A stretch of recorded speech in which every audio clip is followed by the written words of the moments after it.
E360 TV proudly presents messages of inspirational stories.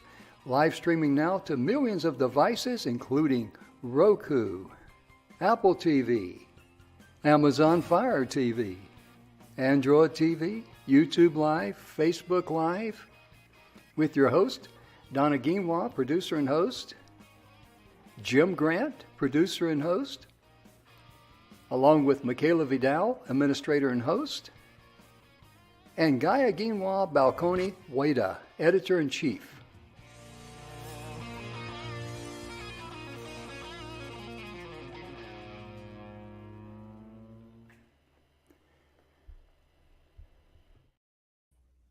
Good afternoon, everybody, and welcome to the Messages of Inspirational Stories.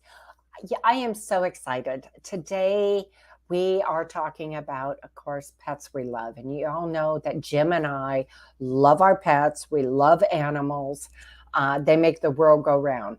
And what I love about animals, folks, is that, at least with my own, they teach me to be a better human every day. They teach me how the importance of living in the moment, because our animals, they don't think about tomorrow. They don't think about, if the world's going to heck in a handbasket. They don't think about, well, I've got to repaint the room or whatever. They live in that moment, absolute, and they live life to the fullest. And they have their own idiosyncrasies just like we do. And that's what makes them beautiful and unique and so special to all of us.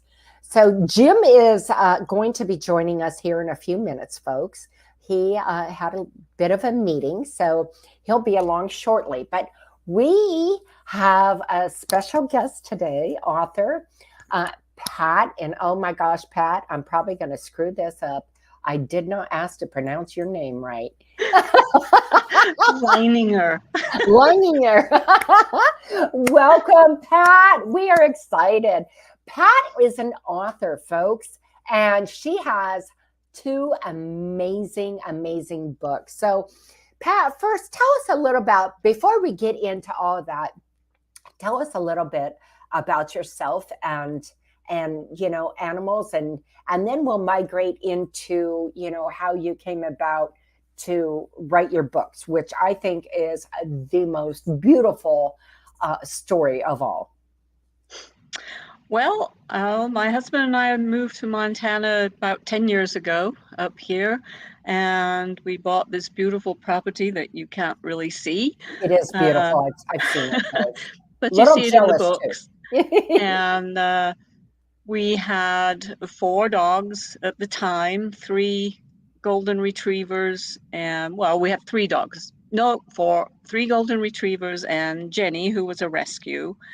And 2014, we lost one of the retrievers, June, to cancer.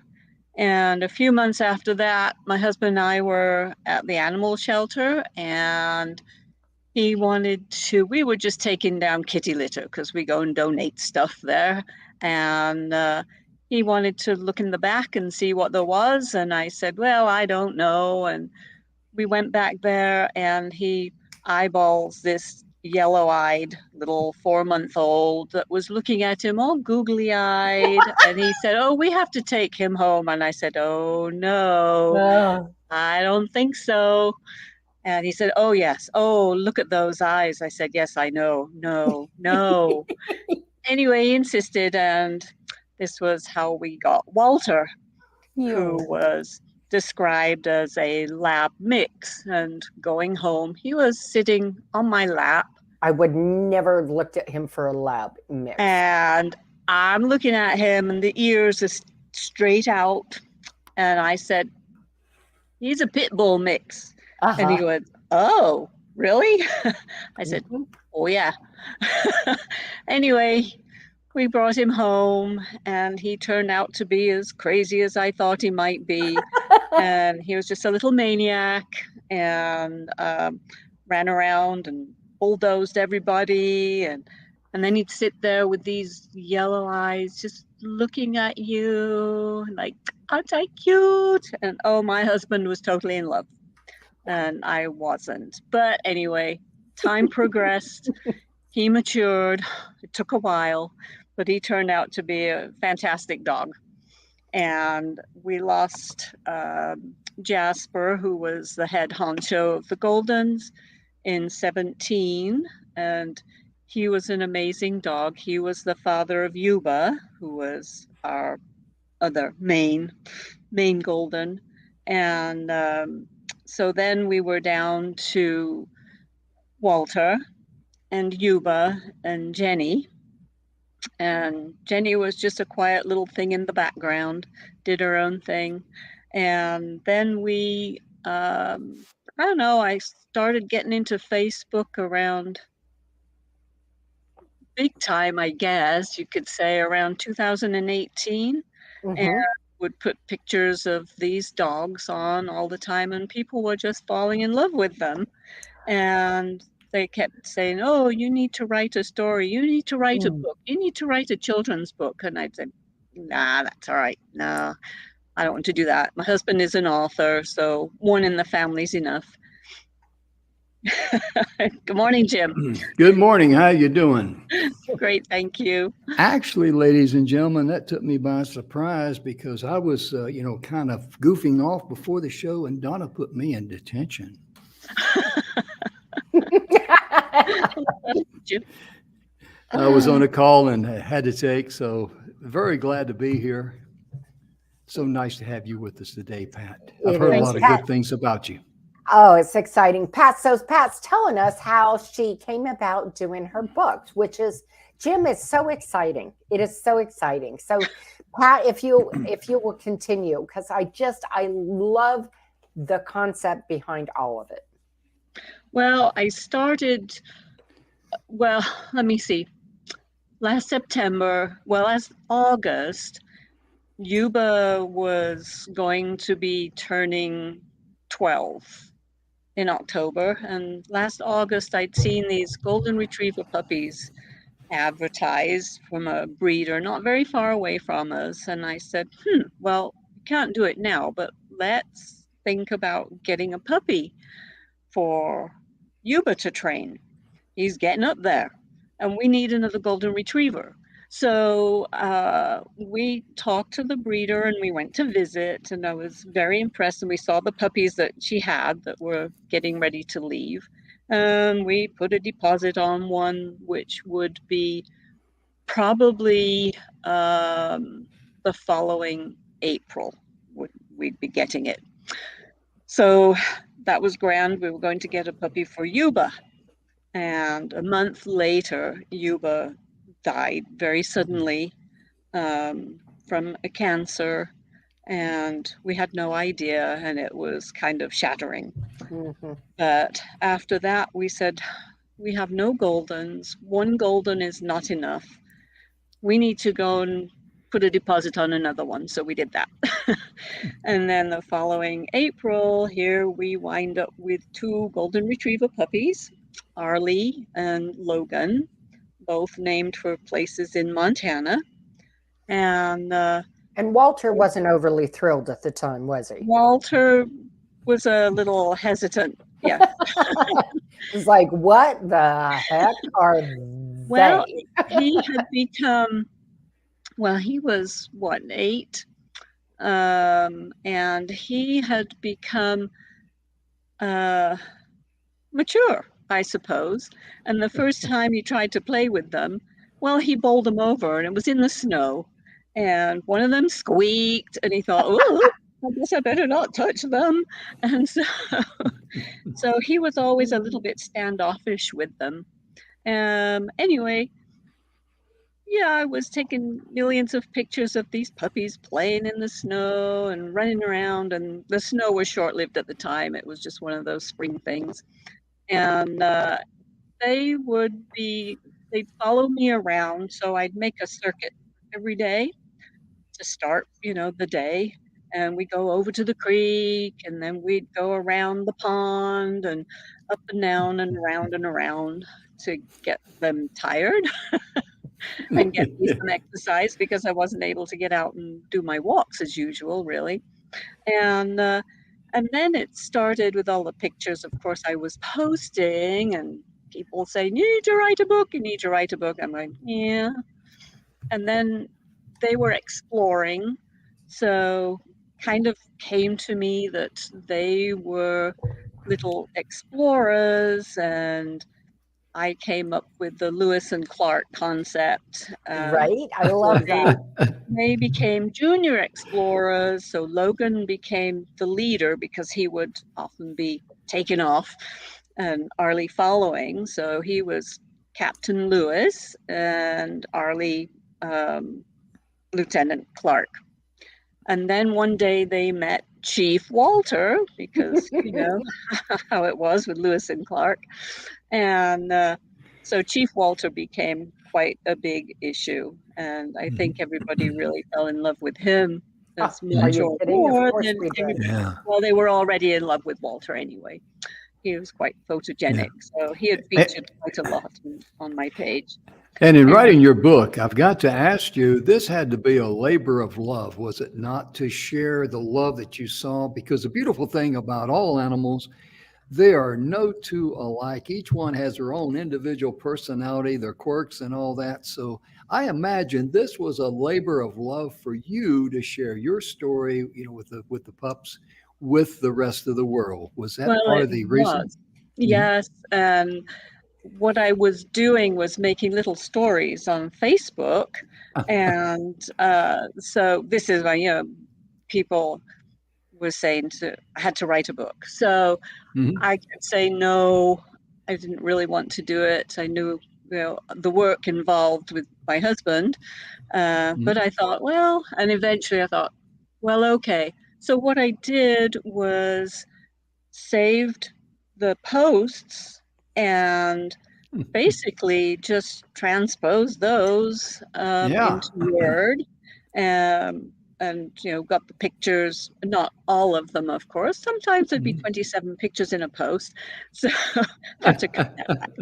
But Yeah. Scale back just one or two. Yeah. One or two dozen. yeah, Yeah.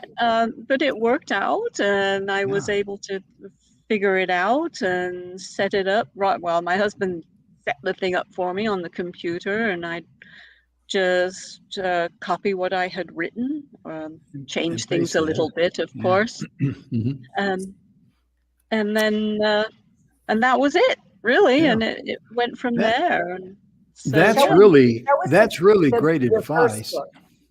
pardon? Show us your first book, Pat. Yeah. Is that not amazing? Oh And you my see that? It's goodness. got a bit of Yeah. reflection there. Well, read the title to us so we can. It's And go well, through and read a couple Yeah. of the excerpts from it, because it really is amazing. And this Mhm. is one of the things, this is not only pets we love, but for anybody out there who Oh, wants to yeah. write a book. It is Yes. not that difficult. You can make it as Yeah. simple or as complex as you want to. right. And while Pat is finding that, I'd just like to share what she shared there was valuable information. She just started posting on social media Yep. things about her pets. And I'm sure, she got a lot of comments, a lot of feedback and Oh, all yeah. that, because a lot of people buy into that. That Mhm. is a great foundation to start your story on whatever book that you have a desire to write, because everybody's got a book in them about something. And that way, Donna, people get some good insight, information, and it broadens the area of consideration, opens up your mind in country English, as I like to say. Absolutely. Yeah. We're only limited to what we think we are. Amen. Right. Yes. So this was The Golden Adventures of Arlie and Logan, Junior Explorers. Once upon a time, two golden retriever puppies came to live with their new humans and their dog Walter in the forest, which was halfway up a mountain, which is where we live. The brothers' names were Arlie and Logan, good Montana names because they were good Montana puppies. One day, they overheard their humans talking about the world-famous American explorers, Lewis and Clark.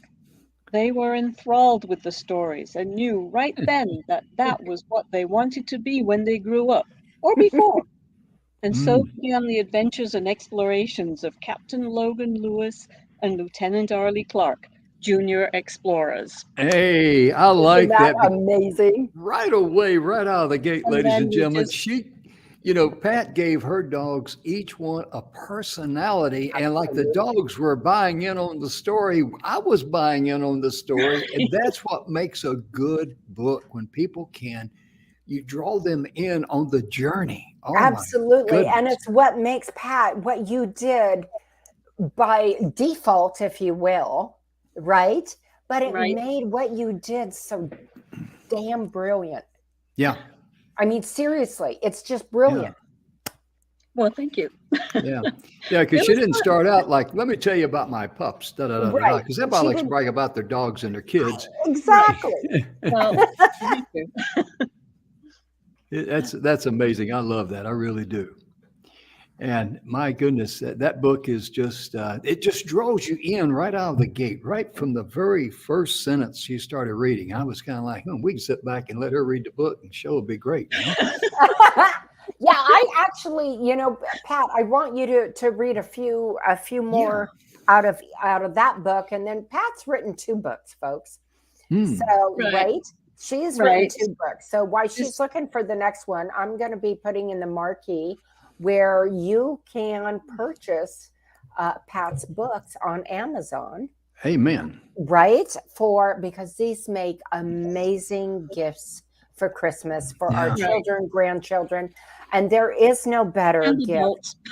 Right, and adults, right? Yeah. And there is no better gift than you can give of the love of your animals, your family, and the gift of a book to read and engage your mind and go into that journey. Oh, yeah. And that title, ladies and gentlemen, as you see there, is Golden Adventures of the Junior Explorers.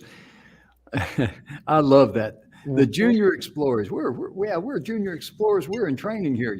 That's just, it's a great title. It really is, Pat. It really, truly is. Well, thank you. I'm impressed with your book. And I just tell you, it's inspiring to all of us, because if you decide to write a book, whatever your topic is, be sure from the beginning is your mission is to take readers on that journey, regardless what your topic is. Right. And so people that are interested in that topic can automatically relate, because Donna and I, we're both dog lovers. And, we just, we love animals. We really do. That unconditional love they have from their heart is just, it's just second to none. Absolutely. So do you have another excerpt for us, Pat? From that one? Yes. Sure. Let's see. I interrupted everybody. I do that from time to time. The chapters were all listed as adventures. That one must have been a long one. Okay. We have snow. Adventure 11. And so the day dawned when the junior explorers were to travel to the fort far, far away, which was actually Whitefish, where they were to meet with the medical woman. They had to go to the vet. They had to get a set of shots. So we had to incorporate that. Right. But first, they had a task to perform before they could leave.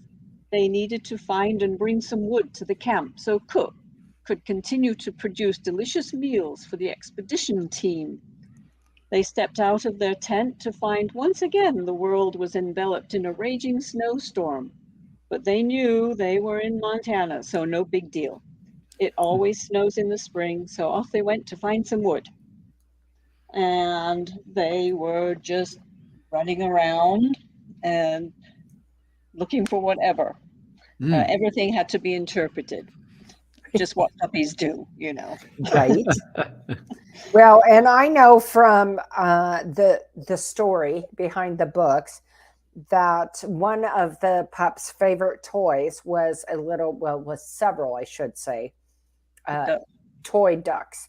And so duck soup, duck stew was often on the menu when they would bring a fowl to her feet. Every day. Right. Oh, here's the duck story. Okay. And let's see. Well, it's not really a story. It winds up being the end thing. After safely stashing the treasure that they had found for presentation to Chief Walter, the junior explorers went duck hunting and were successful once again. If you can see them here with their duck. We must get it to the cook. She must hurry before it spoils. And Chief Walter might come to lunch. So off they go, taking the duck supposedly to the cook. And that was almost a daily thing. And then they'd get tired of the duck, but there wasn't anything else, so they'd still do duck. And how many times did you repair those said ducks?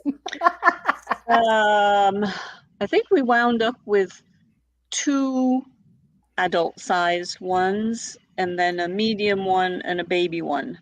The baby one eventually just got eaten.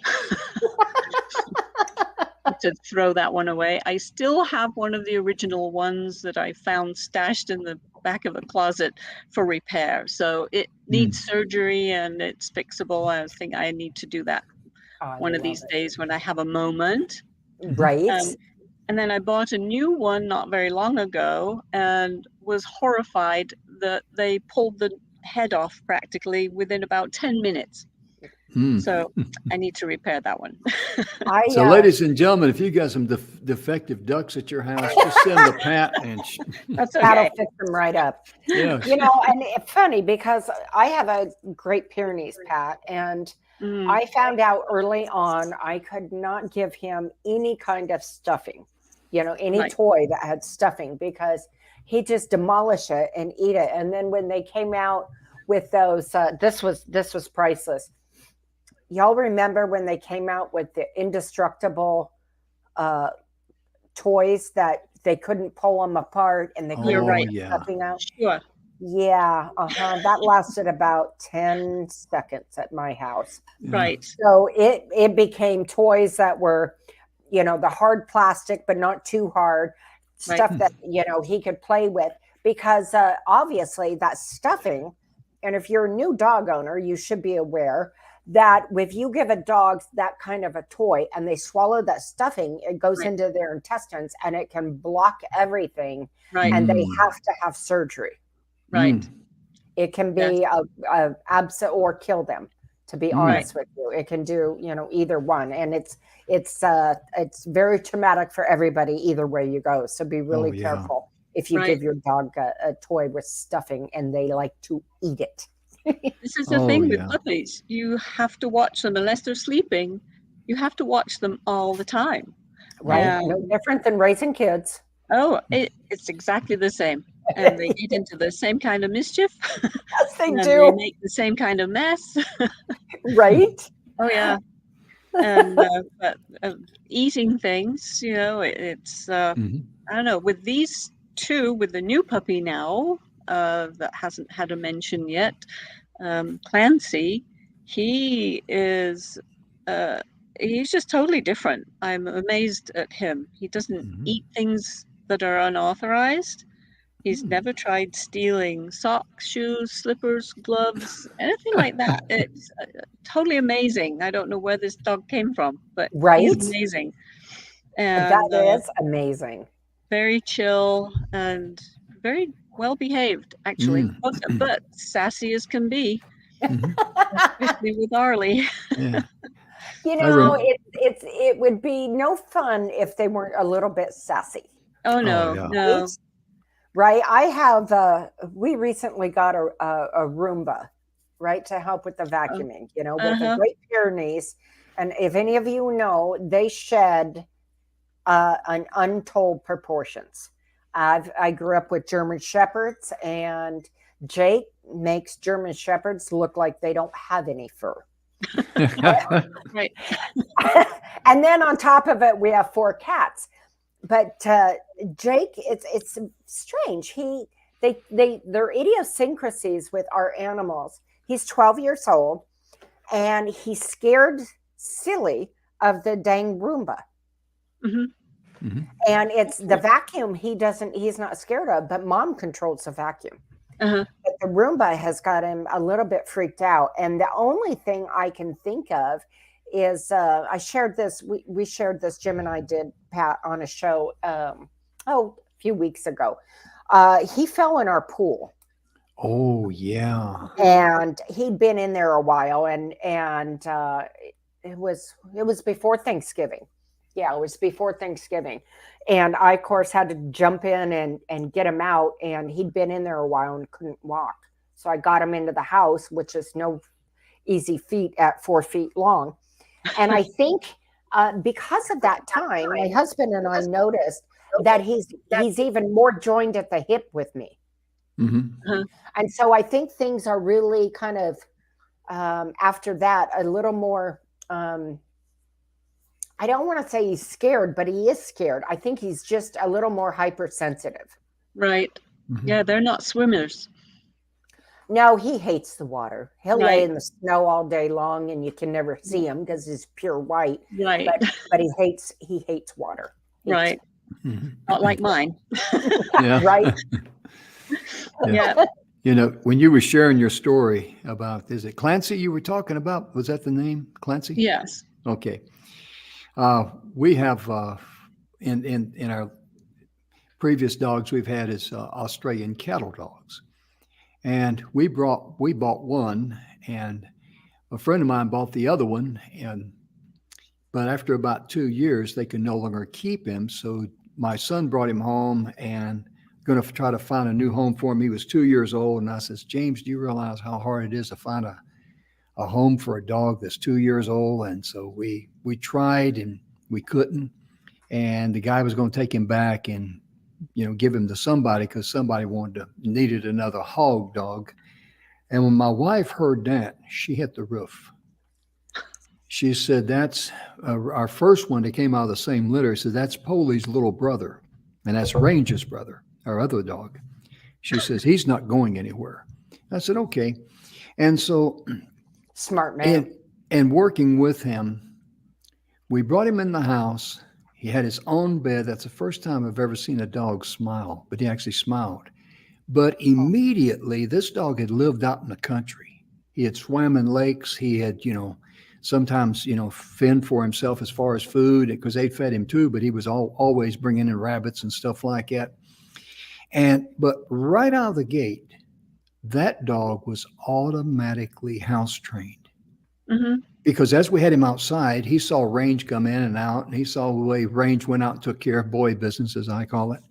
And he was immediately house trained. Right. And it was just amazing because I thought, oh man, house training a 2-year-old dog, oh, this is going to be a nightmare. But it just amazes me how appreciative that he was, and he knew that he now had a home. Right. And he just embraced us. He tried to be one of the sweetest dogs we've ever had in our life, Yeah. He really is. And that's what's so special about dogs. They just love you, and unconditional love. It really is. And the joy and the joy and jubilee they bring in your life. My goodness gracious.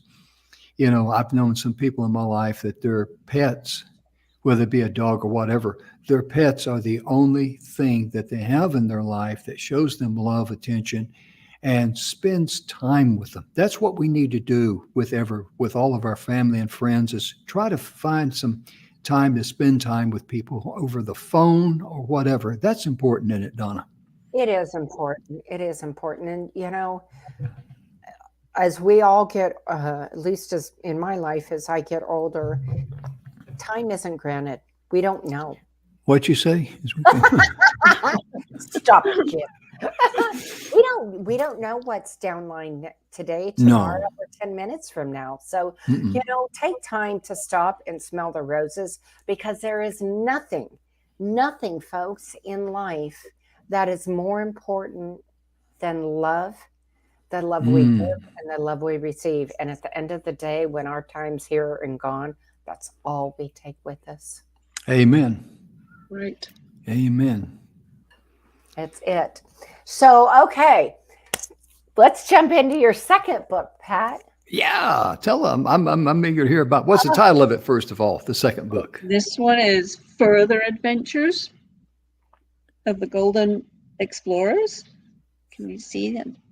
Golden Adventures. Oh, further Golden Further. Adventures Further. of the Junior Right. Explorers. Okay. Yeah.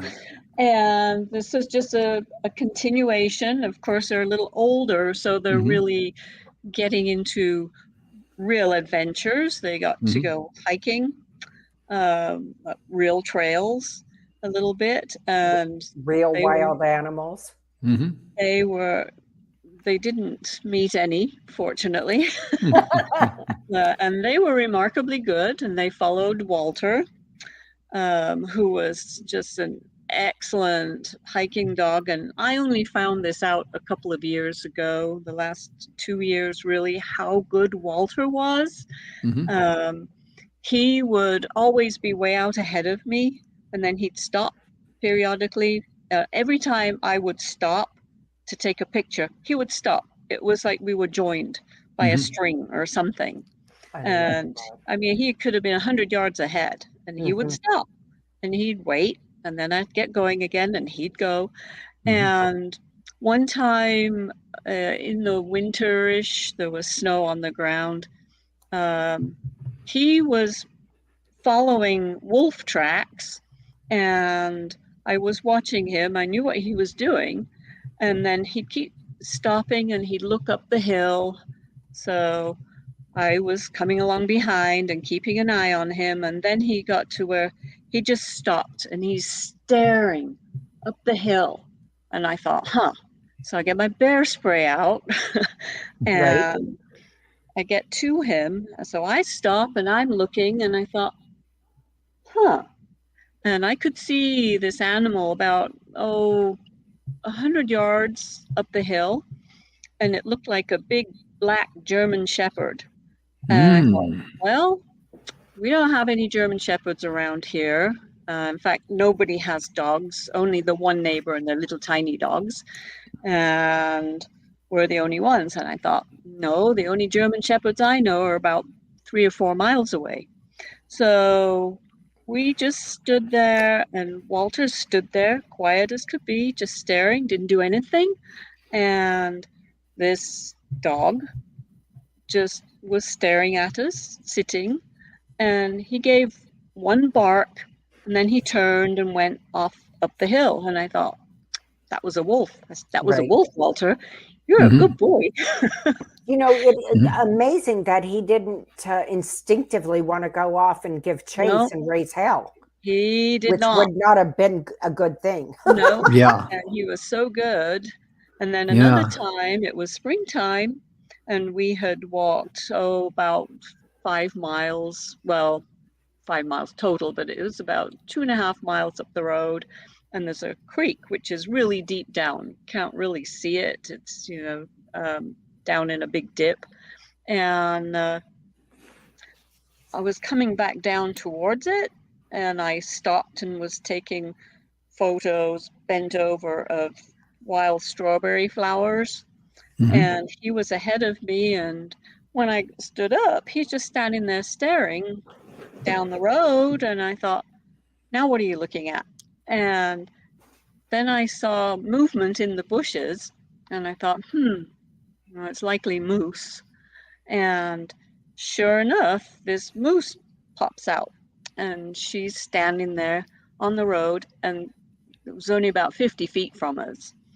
And she's staring. Walter's standing there staring, and I said, okay, don't do anything, just stand still. And he wasn't doing anything. So she goes across the road, and I said, it's okay, keep going, we're not going to do anything, you go. And out pops another one. Well, it was a young one. It wasn't a calf. It was probably a yearling. Right.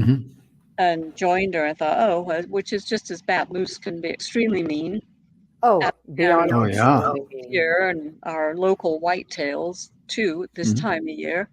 And they both kind of just stared at us, and I said, it's okay, we're not going to hurt you, just keep going, you're fine, we'll just wait. And Walter just stood there perfectly still, staring at them. And then they finally they crossed the road, and then they came back and they went up their trail.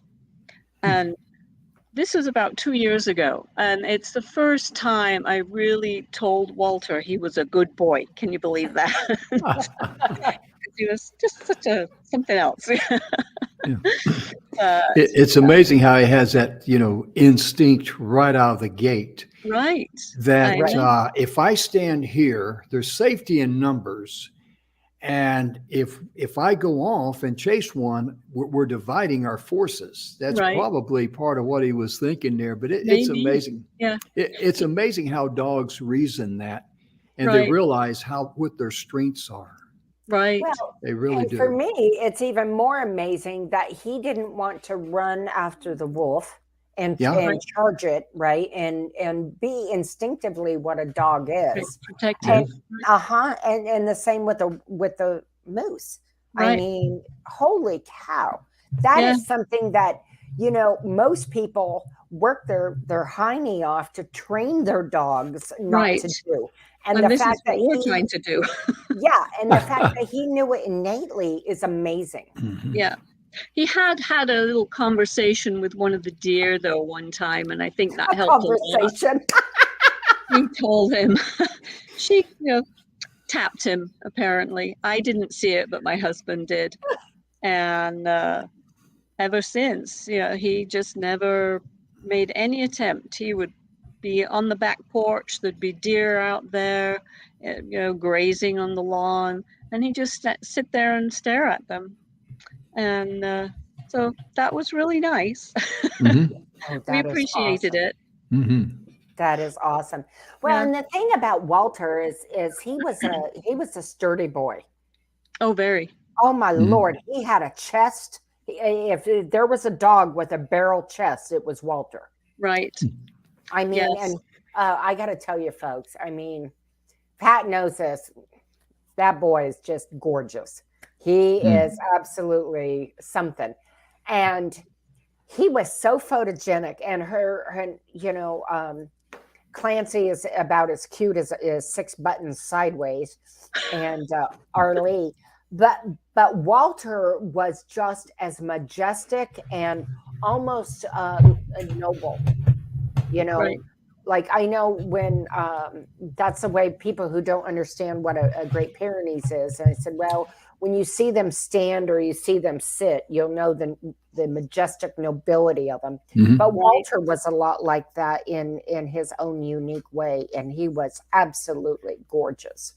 Let me find a good picture of him here somewhere. Okay, I'm going Okay. to switch screens real quick so we can put it up a little bit broader.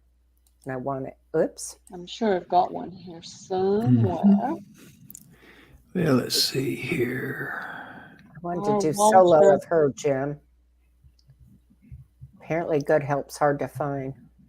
Let's see here. No. Yeah, this studio here, it's a little different. Yeah, it got a little weird on us. Yeah. Mhm. Oh, I know how we can do it. We can remove ourselves, Jim. There you go. Hey, Ladies and gentlemen, we'll be right back. You said, we're leaving the screen to Pat. there we go. Yeah, that way it will work. Yep, and absolutely. That way you can see the pictures, and that's very important. We want to provide that. Good idea. I'll find the best one, which this is one in the car, which was considered the covered wagon. There he is. And he was just always alert and ready to go, no matter what you did with him. Let's start right there with adventure number 5. You said adventure 5. Above that photograph, read a little bit of that story there. Was that in the first book? No, the one you just showed the picture thereof. That was 5? Okay. Yeah. Find him. They must have been going 7. Did he take off on you again? Yeah. Maybe he saw a rabbit, or well, it might be off one of them ducks there, one of them This repaired was ducks. Okay. Now that the junior explorers, can you see that, Yes, go had ahead. received their swimming certificates, it was time to focus more on true leg stretching exercise. This was always the issue. When they were little, they couldn't go on real adventures because they had short leg syndrome. Mm. They had to grow. One morning, Chief Walter notified them that they were going to take the covered wagon to a special location where they would be able to put some of their recent learning into practice. Imagine their excitement. No more boring classroom work. Listen up, men. I'm going to give you a few helpful hints before we disembark and hit the trail. So then here Logan is saying, "Ooh, I wonder what he means. Do you think this might be dangerous?" No, Chief Ooh. Walter will keep us safe. Yeah. Don't forget what I said, men. Don't run too far ahead and come back when you're told. Keep a sharp eye out for large animals and don't talk to them if you see any. And don't forget, don't get out of sight of our fearless leaders. Mm. Ooh, Chief Walter said we must never speak to the owner of these black jelly beans. They belong to a very large, mean animal. I don't know if you can see this. Well, we're Well, going to make it so you can. We're going to remove our. This is moose extract. I don't know if I want to go up there. That sounds scary. How would we escape if we meet him? Come back, men. You are brave junior explorers. Nothing daunts you, remember, or so I've heard. That was Walter talking.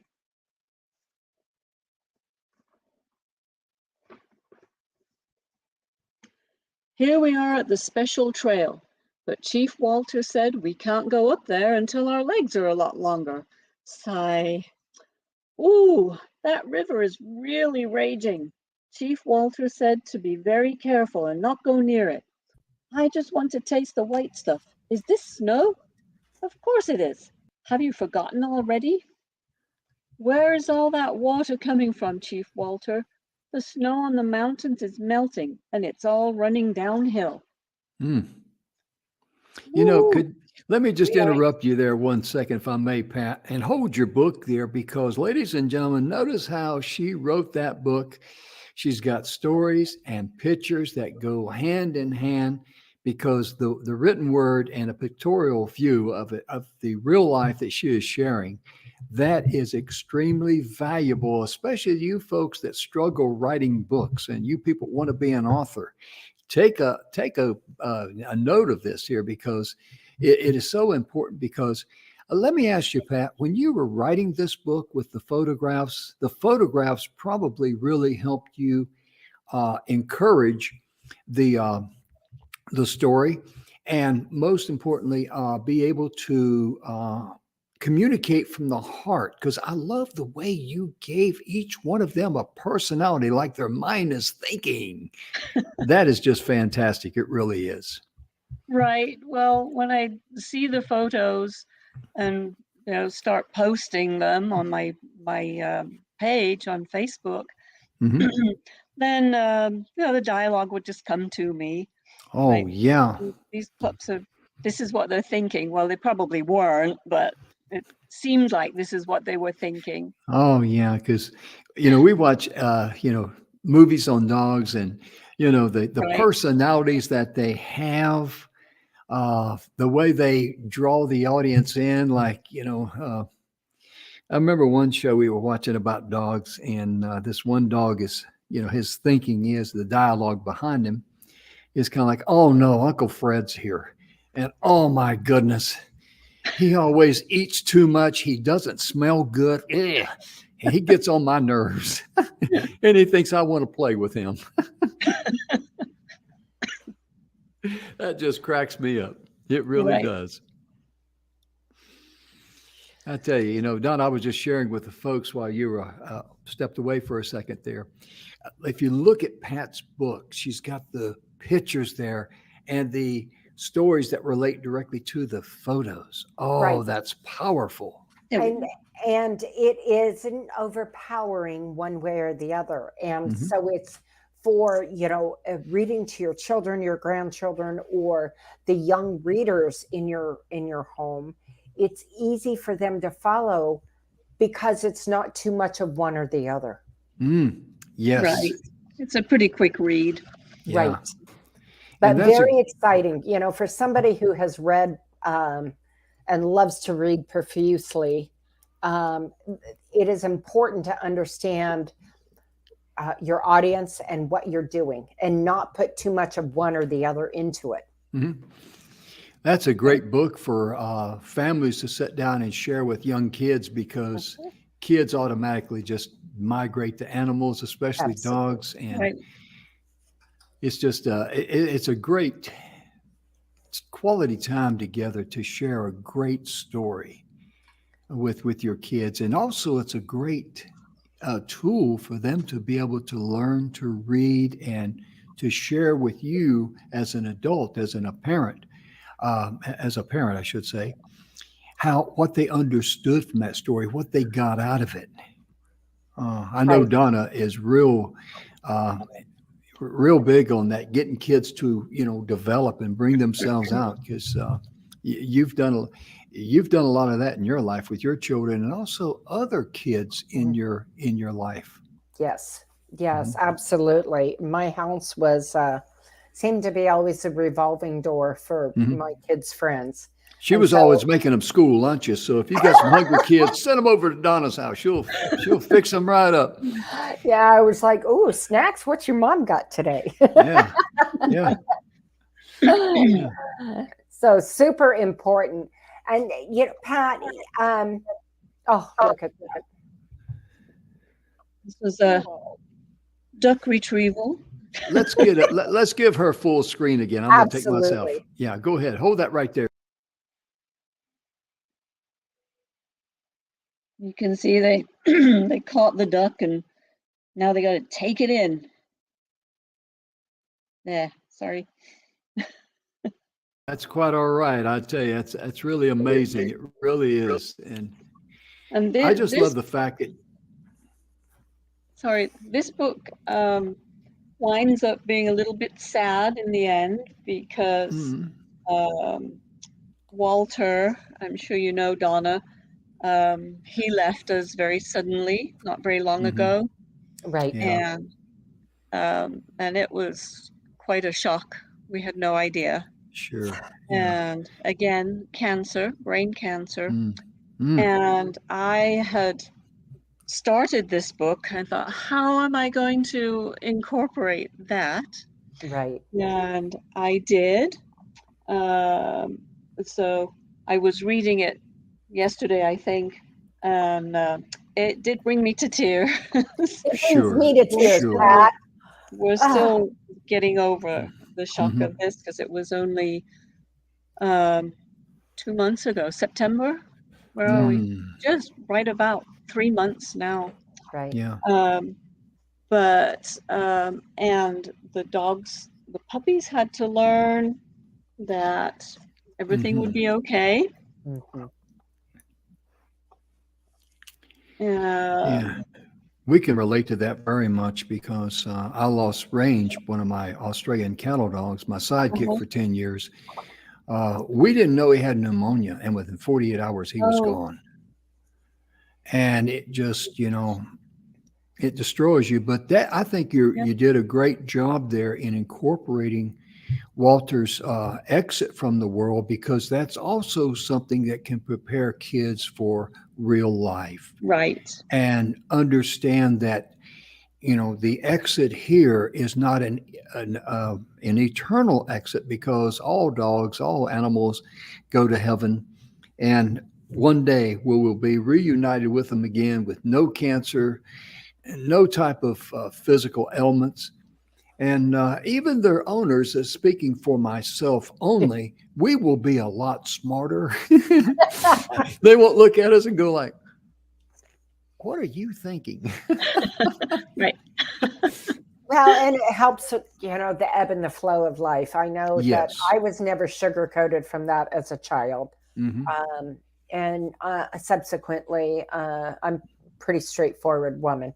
Hmm. Would pretty much tell you how the cow ate the cabbage. Hmm. And so, I never disqualified that out of my Hmm. children's life, because for Yeah. me, I feel that when we do that, we're doing a disservice to our children. Yes. Right. I'm Our house was always the rescue the birds, rescue the this, rescue the that.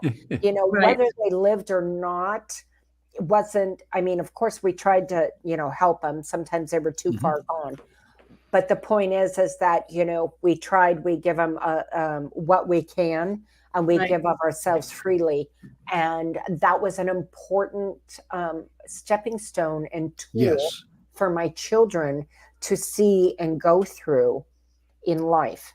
Hmm. Because it demonstrates love and Absolutely. compassion, and that Oh, is something that this world needs a double shot of. yeah, I was going to say we're Right. lacking a little of it. Oh, a Yes. lot. Especially with all the doom and the gloom and all of Yes. the evil things that we see going on and the hatred. My goodness gracious. Right.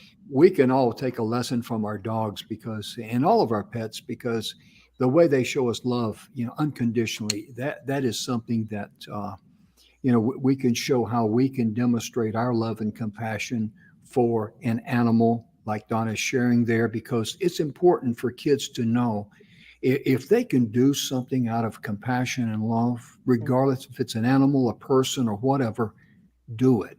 Right. Absolutely. When it's the right thing to do, it's the only thing to do. It truly is. And it's just I just love the way you write and your pictures in your books. They're just fantastic. They really are. Isn't it? It Yeah. is just amazing. And And the thing is, Pat, and I'm sure you've heard this, but I think it needs to be said again. Even though uh, not having been to your house and met your dogs, we know each other through our Montana Facebook group because I'm from Montana. But I still know your dogs. mhm. Don't know Oh where your yeah. pond is. I Right. know where Mag's garden is. I know. So you have brought, somebody like me far away right into your life. And so when it affects you, it affects those who are reading your books because they're right Hmm. there with you. And Right. Yeah. that is honestly the gift and the treasure that you give this world with your books. Well, thank you. And Thank Pat, you. what Donna's also saying, if she goes up to your house and you can't find her, she starts missing. She's out with the junior explorers, dude. Yeah, that would be me. Yeah, it would That's all be. right. Yeah. And Some ladies and people gentlemen, have come to visit and met them. So oh yeah. yeah. And, and ladies and gentlemen, on Amazon, you see there the Golden Adventures of the Junior Explorers. Be sure and check out that book. And you've got other books there too. You've written two other books. Is that correct? Let's No, I've just. only written these two. Oh, My okay, husband, okay. my And husband this. is an author. He's got quite a few out there. Okay. And the second one again, its title is The Further Further, Adventures. Mhm. further Oh, golden adventures. let's let her show that full screen. Absolutely. There we go. Yes. And then on the back, both books have this with the very young junior explorers at the time. I love the look on their faces like, we can do this. Right. We were Right. born to be junior explorers. I mean to tell you. Absolutely. Yeah. Be sure and check out those books because they're wonderful Absolutely. books. And order them from Amazon for, Yeah. for Yeah. your family, Yeah. especially those your children who absolutely Oh. adore And animals. You and can't just blame them. think what a wonderful blessing that book would be for a kid that is suffering from a physical disease or limitation or something like that, to be able to for them to sit down and be able to go on that journey with those dogs outside of Absolutely. their confinement. Oh my goodness, what a Well, blessing. Pat, I want to thank you so much for taking time to join us on our show. It Yes, is ma'am. our honor and our privilege to be able to bring the world, the adventures, golden adventures of these amazing dogs. And your talent, don't ever let it limit you, because I think you've got more going. Yes, ma'am. You certainly do. And we want to personally thank you for joining us today and sharing your story about your beautiful dogs and the way you write. I love the way you write. I really do. It's really down to earth. And ladies and gentlemen, our time is gone. On behalf of Pat and Donna, I'm just so honored and to be here today. And we want to say that we hope that you and your family are blessed in all areas of your life. Remember to love yourself first, then you can love others. And, be sure, as Donna likes to say, love yourself enough to give yourself Grace. grace. Amen. And that's so important. Our time is gone. We'll see you next time. Thank you so much for tuning in. Bless you all. Thank you. Bye-bye.